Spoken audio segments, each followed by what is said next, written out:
Okay, so today I'd like to talk a little bit about racism at boarding schools. And in particular, I wanted to talk about, I spoke to Dillibe Onyeama on Monday for my podcast.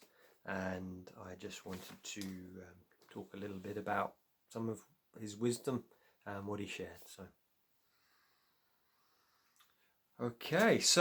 on Monday, I spoke to this man, amazing man, who was the first black boy to complete Eton, to graduate. So he was the second black boy to ever go to Eton in the 60s, but the first one to actually graduate.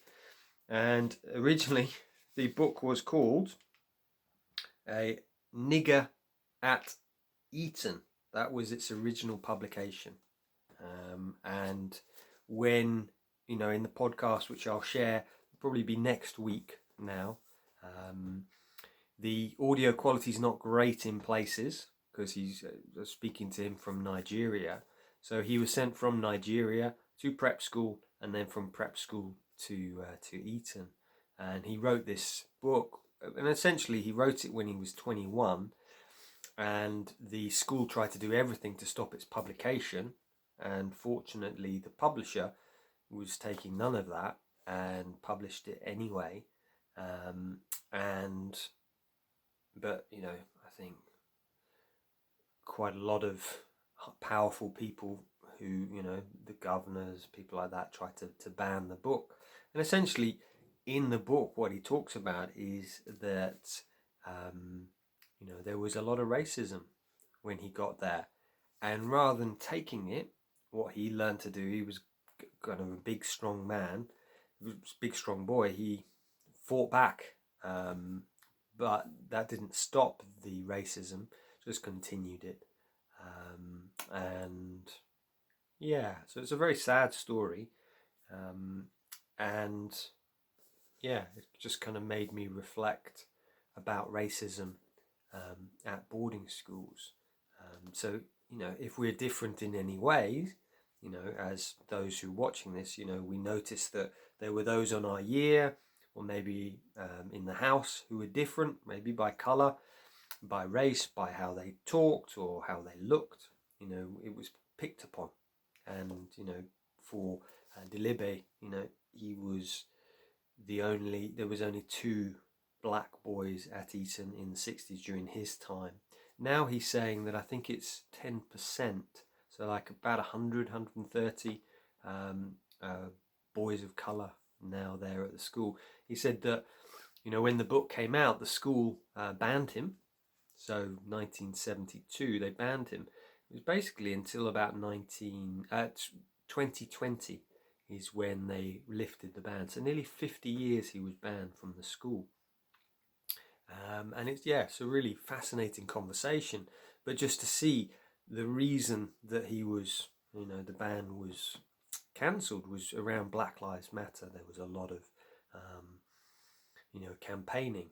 And so Dillibe talks about that in the podcast that the headmaster of Eton called him and telling him how things had changed.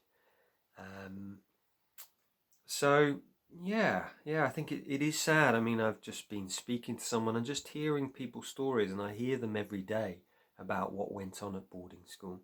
And as Suzanne Zedike was saying in the podcast a couple of weeks ago, it's important for us to share our stories. And I think with something like racism, I think it's important to share. What is it like? I spoke to Chooks Maxwell in a podcast last year. I think it was episode 18, and he was saying similar things. No, he wasn't saying similar things, but he was saying that he was one of a few black boys at my school. So yeah, it's like that. How are we different? And being kind of picked on for that. What else did I want to say about racism? at boarding schools. Yeah, and I'm aware because I've heard other stories. Is anyway we were different at other schools. You were going to get the same abuse if you were, one Indian child. You were going to get racist abuse. I've heard stories about the 70s and the 80s in the UK. I think the difference with something like the boarding school is you don't go home at the end of the day. And what Dillibe talks about, and it resonated with me, is that he started to have these, what did he call them, hallucinations, and he used to imagine punching people, his perpetrators, but then they seemed to be everywhere, so he was having these hallucinations.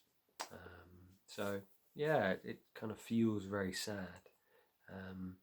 But what he was also talking about in the podcast is how that linked into slavery. He was saying that the royal family, for generations, was involved. They were leading the slave trade. He says that really needs to be talked about. Not just an apology, but something more than that, some restitution. So I think that's a really fascinating idea, that actually that needs to happen. That we need the royal family, we need these powers that be to actually start to compensate in whatever way that is, through apologies, maybe charitable trusts, to kind of undo this trauma that slavery and so many of these institutions have kind of carried on over the years. And I think what Suzanne Zedijk was saying is it often links in to boarding school, because a lot of these leaders have been to boarding school. They're traumatized, and as Nick Duffel says, they've kind of hated their inner indigenous, their young child, that natural, joyful, free part of themselves. And because they've done that as ex-boarders, they then go out into the world and do that to others. So I think it's a healing on both sides.